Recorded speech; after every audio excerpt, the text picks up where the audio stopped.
महारानी लक्ष्मीदेवीको सवारी गगन सिंहको घरको मूल ढोकाबाट बाहिर परेको मात्र के थियो, महारानीको जय होस् भन्ने उद्गारले महारानी झस्किन्। सरकार, सेवक जङ्गबहादुरलाई चिनी बक्सिएन? करिब 3 पल्टन सेनासहित आफ्नो सामु उभिएका जङ्गबहादुरलाई देखेर एकपटक त महारानी आत्तिइन्।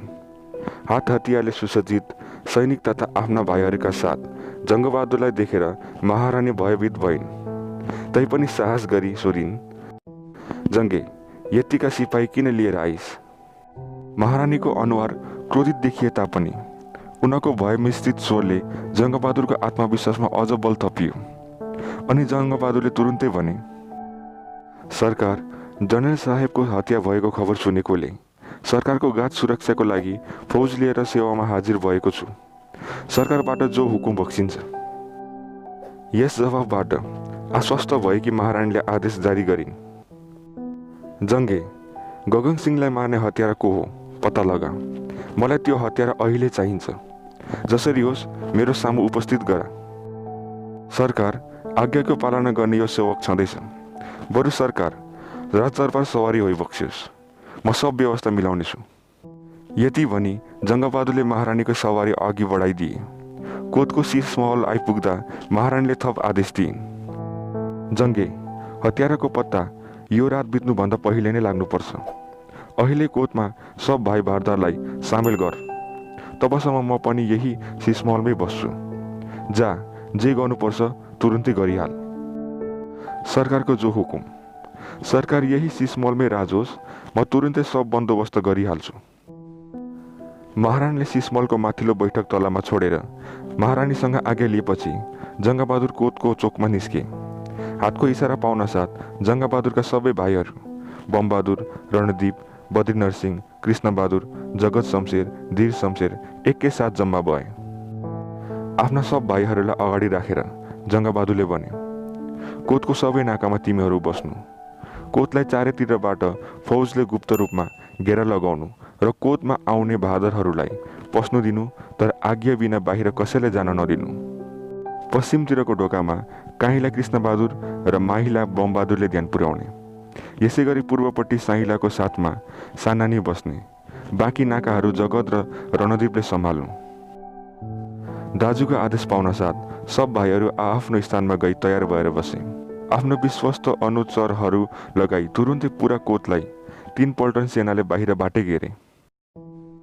तत्पश्चात जङ्गबहादुरले कोतभित्र पुरा चिरागहरू बल्न लगाई प्रकाशको व्यवस्था गरिसकेपछि डबल बिगुल फुक्न लगाए। रातको त्यस सन्नाटामा अचानक फुकिएको यो डबल बिगुलको आवाजले काठमाडौँ सहरलाई थर्कायो।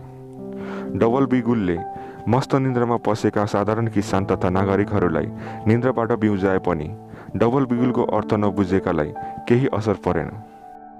तर दरबारको कामकाजसँग परिचित भाइ बहादुरहरूलाई यो ठम्याउन पनि कठिन भयो कि यो बिगुल सपनामा बज्दैछ कि विपनामा। तर यो भ्रम धेरै बेर रहेन, किनकि बिगुलको निरन्तर आवाजले तिनीहरूलाई उठ्न बाध्य तुल्यायो। रातको यस समयमा बजेको बिगुलमा आश्चर्य मान्दै भारी मनले बहादुरहरू आआफ्नो ओछ्यानबाट उठे। एक एक गरी चारैतिरबाट कोतमा ओइरिन थाले। यिनीहरूलाई के थाहा, नियतिले आजको रात नै आफ्नो अन्तिम रात किटेको छ भनेर। बिगुलको आवाजले बिउजिएका श्री 5 राजेन्द्रको पनि कोतमा सवारी चल्यो। कोतमा चौतरियाहरू तथा अन्य भाइ बहादुरहरू जम्मा हुन थालेका थिए। प्रधानमन्त्री फतेजङ शाह आइपुगेका थिएन। श्री 5 राजेन्द्रमा जङ्गबहादुरले गगन सिंहको हत्या भएको र महारानीबाट हत्यारा पत्ता लगाउने सिलसिलामा बिगुल फुकेको बेहोरा जाहेर गरे। यो भन्न कठिन थियो, गगन सिंहको हत्याको खबरले महाराज खुसी भए कि दुखी। तर महाराज श्री 5 राजेन्द्रले प्रधानमन्त्रीको अनुपस्थितिबारे जान्न खोजे। उति नै खेरै जङ्गबहादुरले आफ्ना महिला भाइ बमबहादुरलाई प्रधानमन्त्रीको निवास स्थान गई खबर गरी साथमा लिई आउने आदेश दिए। प्रतिशोधको ज्वालामा दन्किरहेकी महारानी शीशमहलको माथिल्लो तलाको झ्यालबाट कोतको चोकमा जम्मा भएका भाइ बहादुरहरूलाई हेर्दै थिइन्। प्रत्येक क्षण छिटो छिटो बित्दै थियो, साथै तिनको क्रोध पनि झन्झन बढ्दै थियो। क्रोधित मनस्थिति भएकी महारानीले जङ्गबहादुरलाई आफ्नै विश्वस्त अनुचर ठानिसकेकी थिइन्। तर यो विचार गरिनन् कि जङ्गबहादुरले गगन सिंहको हत्याबारे यति शीघ्र कसरी थाहा पाए र यति कम समयमै हात हतियारले सुसज्जित पल्टन कसरी जम्मा गरेर ल्याए। आफ्नो स्वार्थले गर्दा तिनको सम्पूर्ण सोच्ने शक्ति नै सायद गुमिसकेको थियो। उनको दिमागमा एउटै कुरा घुमिरहेको थियो, गगनसिंहको हत्याको बदला। तर हत्यारा को हुन सक्दछ भन्नेतिर उनको ध्यान गएन। झ्यालबाट तल हेर्दै गरेकी महारानीलाई अभिवादन गर्दै चौतरियाहरू, अन्य भाइबहादुरहरू तथा विभिन्न पदाधिकारीहरू त्यहाँ जम्मा हुन थाले। के कति कारणले त्यस रातको समयमा त्यहाँ बोलाएको हो सो बारे जान्न आतुर भाइबहादुरहरू आपसमा कानेखुसी गर्दै थिए। यतिकैमा एक वृद्ध तर अत्यन्तै आकर्षक व्यक्तित्वका मानिसले कोटभित्र प्रवेश गरे। यिनको चालढाल र सबैले यिनीलाई दिएको सम्मानले यिनी पनि उच्च पदस्थ अधिकारी हुन् भन्ने कुरा जनाउँदथ्यो। यिनी कतै पनि नरोकी सरासर जङ्गबहादुर उभिएकी स्थानतिर गए। खासखुस गर्दै कुरा गरिरहेका पदाधिकारीहरूमध्ये एकले भने, लौ जनरल अभिमान सिंह राणा पनि आइपुग्नु भएछ। उनको व्यक्तित्वप्रति सबै आकर्षित भएका देखिन्थे। नहुन् पनि किन, प्रधानमन्त्री माथवर सिंह थापाको हत्यापछि नेपालमा शासनको सुव्यवस्थाको लागि भनेर प्रधानमन्त्री फतेजङ शाह र जनरल गगनसिंह पछि यिनलाई नै प्रमुख व्यक्तित्वका रूपमा मानिएको थियो। यिनी पछि मात्र जनरल जङ्गबहादुरको नाम आउँथ्यो। चौतरिया फतेजङ शाहबाट गन्दै ल्याउँदा जङ्गबहादुरको शक्ति 4 नम्बरमा मात्र पर्न आउँथ्यो। अनपढ भए पनि आफ्नो बाल्यकालदेखि राजनीतिको कुचक्रले गर्दा सय ठक्कर खाइसकेका जङ्गबहादुरले नेपालको राजनीति राम्रैसँग बुझेका थिए। खास गरेर सैनिक शक्ति बिना आफू शक्तिमा आउन नसकिने र आफू शक्तिमा आउन कुनै पनि कार्य गर्न किञ्चित पनि नहिचकिचाउने सिद्धान्त अनुरूप नै उनले प्रधानमन्त्री भइरहेका आफ्नै मामा माथवर सिंहको हत्या गरेको लगत्तै 15 महिनापछि अहिले आफ्नै खास मित्र गगनसिंहलाई पनि मारेका थिए। तर माथवर सिंहलाई र गगनसिंहलाई मारेको परिस्थितिमा भने ठुलो अन्तर थियो। माथवर सिंहलाई मार्दा स्वयं राजा तथा रानीको सहमति थियो, तर गगनसिंहको काण्डमा जङ्गबहादुरलाई डर थियो। कहीँ महारानीले सुईको सम्म मात्र पाइन् भने पनि उनको ज्यान बस्ने छैन। यिनै कारणले गर्दा जङ्गबहादुरले पुरा सतर्क अपनाएका थिए र महारानीलाई कुनै पनि शङ्का पर्ने ठाउँ देखाउन चाहन्नथे। 2 दिन अगाडि मात्र गगनसिंहको हत्याको षड्यन्त्र रच्ने मतियार मध्ये एक अर्थात् जनरल अभिमान सिंह राणा अहिले जङ्गबहादुरको सामु उभिएका थिए। दुवैले एक अर्कालाई अभिवादन गरे। जङ्गबहादुरको आँखाको विशेष इसाराबाट अभिमान सिंहले बुझे उनीहरूको षड्यन्त्र सफल भयो। तर अहिले यहाँ यस प्रकारले राति कोटमा सामेल गराएको भने उनलाई चित्त बुझिरहेको थिएन। मित्र, अहिलेको उर्दीको तात्पर्य म बुझिरहेको छैन। यो प्रश्नको उत्तर दिनु अगाडि नै जङ्गबहादुरले अभिमान सिंह राणाको हात समातेर एक कुनातिर लगेर भने, महारानी क्रोधले उग्रचण्डी होइबक्सेको छ। अहिले गगनसिंहको हत्यारा पत्ता लगा भनेर यो उर्दी भएको हो। अब के गर्ने होला? महाराज के भनिबक्सिन्छ? महाराजको खोइ के भन्ने, तर महाराजको सुन्ने पनि कसले? महारानीका अगाडि एक शब्द बोली बक्सिने होइन। त्यसो भए प्रधानमन्त्रीज्यूलाई पर्खौँ, उहाँको सल्लाहबाट जे ठहर्छ। प्रधानमन्त्रीलाई खबर गर्न भाइलाई पठाएको छु, अब आइपुग्ने बेला नै।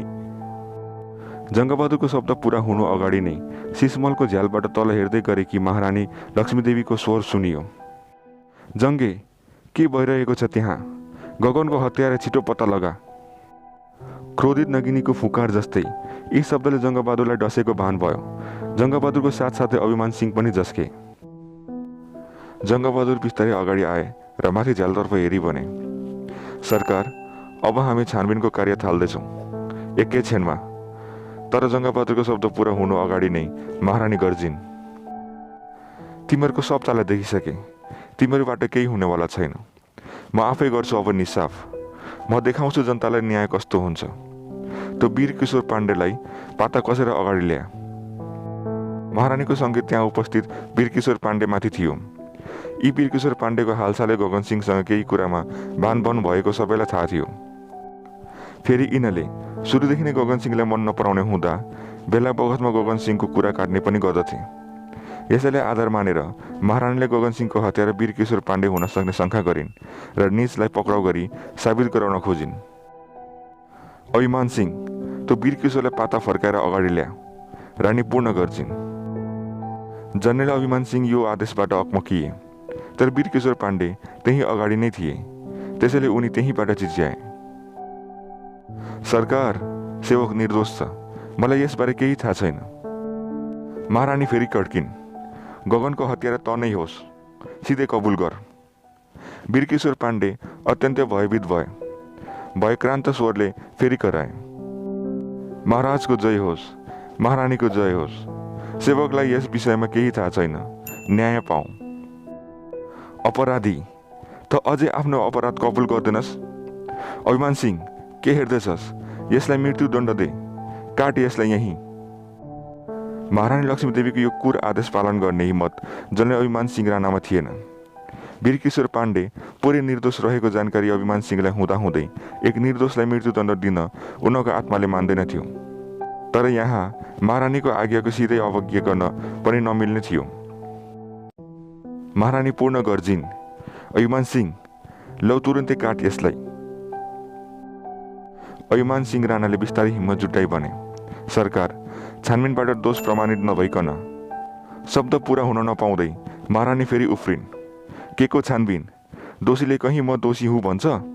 मैले भनेपछि वीरकिशोर नै अपराधी हो। लौ यसलाई यहीँ काट।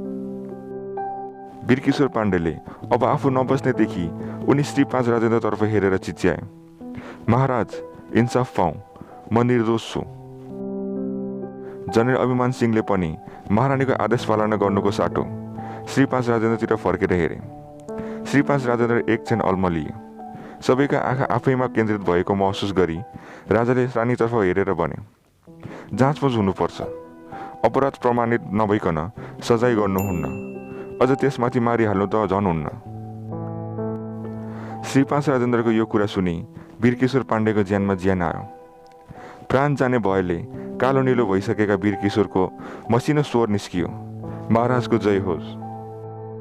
श्री 5 राजेन्द्रको यस फैसलाले त्यहाँ भएका सब बहादुरहरूको चित्त बुझ्यो। खास गरेर जनरल अभिमान सिंहको धर्मसँग टर्यो। तर महारानी क्रोधले थरथर काप्न थालिन् र अझ उग्र बनिन्। यसरी आफ्ना आदेशको सरासर अवहेलना भएको सहन सक्ने स्थिति उनको थिएन। अत्यन्त क्रोध नजरले महाराजलाई हेरेर फनक्क फर्किन्। यो देखि श्री 5 राजेन्द्र बिस्तारै कोतबाट बाहिर सवारी भयो। उपस्थित चौतरिया तथा बहादुरहरूमा फेरि बहस चल्न थाल्यो। जाँच बुझ्ने नगरी 81 सजाय तोकिएको कुरा त्यहाँ उपस्थित धेरै पदाधिकारीहरूलाई चित्त बुझेको थिएन। तर सिधै महारानीलाई भन्ने हिम्मत पनि कसैको थिएन। आपसी बहस तथा छलफल चर्किँदै थियो। जन अब महाराजको समेत अनुपस्थितिले गर्दा रानीले कुन बेला के आदेश दिने हुन् त्यसमा सबै सशङ्कित थिए। तर यसै बेला कोतको बाहिर केही खलबली भएकोले सबैको ध्यान उतै तानियो। वास्तवमा प्रधानमन्त्री फतेजङको आगमन भएको रहेछ। यता आफ्ना आदेशको अभिमान सिंहले सरासर अवहेलना गरेको देखेर महारानी पूर्ण माथिबाट चिच्याइन्, जङ्गे, म बडा महारानी हुकुम दिन्छु। वीरकिशोरलाई मात्र होइन, मेरो आज्ञा पालना नगर्ने यो अभिमानलाई पनि काट। यो आदेश आउन साथ सब आत्तिए। के हुन लागेको हो कसैले बुझ्न सकेको थिएन।